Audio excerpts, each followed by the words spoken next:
பெரிய இடத்துல சம்பந்தம் கிடைச்சதும் காதலிய கழட்டி விட முயன்றிருக்காரு இங்க ஒரு வாலிபர்.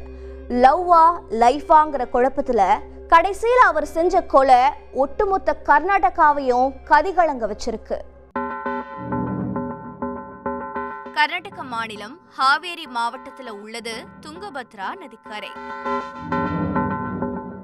இங்குள்ள நீரோட்டத்தை பார்க்கும்போது மனசுல எவ்வளவு சலனம் இருந்தாலும் அது அத்தனையும் இந்த ஆத்திலேயே அடிச்சிட்டு போயிரும்னு இங்க வரக்கூடியவங்க ஃபீல் பண்றாங்க. அப்படிதான் சென்ற 6ஆம் தேதி மன அமைதியை தேடி ஆற்றங்கரைக்கு வந்தவங்கள பதைபதைக்க வச்சிருக்கு அன்னைக்கு தண்ணியில மிதந்து வந்த ஒரு இளம் பெண்ணோட டெட் பாடி. தகவல் அறிஞ்சு சம்பவ இடத்துக்கு வந்த போலீஸ் போஸ்ட்மார்ட்டம்க்கு அனுப்பி வச்சுட்டு விசாரணையில இறங்கி இருக்காங்க. சில மணி நேரங்கள்லயே நடந்தது தற்கொலையா இல்ல கொலையா என்ற கேள்விக்கு விடை கிடைச்சது.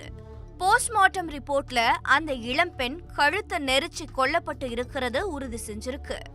சமீபத்துல காணாம போன இளம்பெண்களோட தகவலை போலீஸ் சேகரிச்சு இருக்காங்க.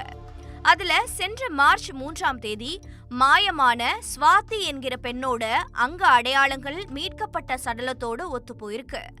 அந்த பெண்ணோட தாயாரும் கொலை செய்யப்பட்டிருப்பது தன்னுடைய மகள்தான்னு ஐடென்டிஃபை பண்ணியிருக்காங்க. மசூர் கிராமத்தைச் சேர்ந்த ஸ்வாதி ஒரு தனியார் மருத்துவமனையில செவிலியரா பணியாற்றி இருக்காங்க. சில வருடங்களுக்கு முன்னாடி ஸ்வாதியோட தந்தை நோய்வாய்ப்பட்டு இறந்து போயிருக்காரு. அதுக்கப்புறம் ஸ்வாதி தான் அவரோட தாயையும் சகோதரியையும் கஷ்டப்பட்டு உழைச்சு சிங்கிள் உமனா அந்த குடும்பத்தை தாங்கி பிடிச்சிருக்காங்க. இந்த சூழல்ல தான் சென்ற மார்ச் 3ஆம் தேதி எப்பவும் போல டியூட்டிக்கு போன ஸ்வாதி அன்னைக்கு வெகு நேரமாகியும் வீடு திரும்பல. அவருடைய செல்போனோ நாட் ரீச்சபிள்ல இருந்த காரணத்தால ஸ்வாதியோட தாய் மகளை காணும்னு காவல்துறையில புகார் அளிச்சிருக்காங்க. இது தொடர்பா மேன் மிஸ்ஸிங் கேஸ் ரெஜிஸ்டர் பண்ணி விசாரிச்சுட்டு வந்த நிலையில தான் அவர் கொலை செய்யப்பட்டு ஆற்றுல வீசப்பட்டு இருக்காரு.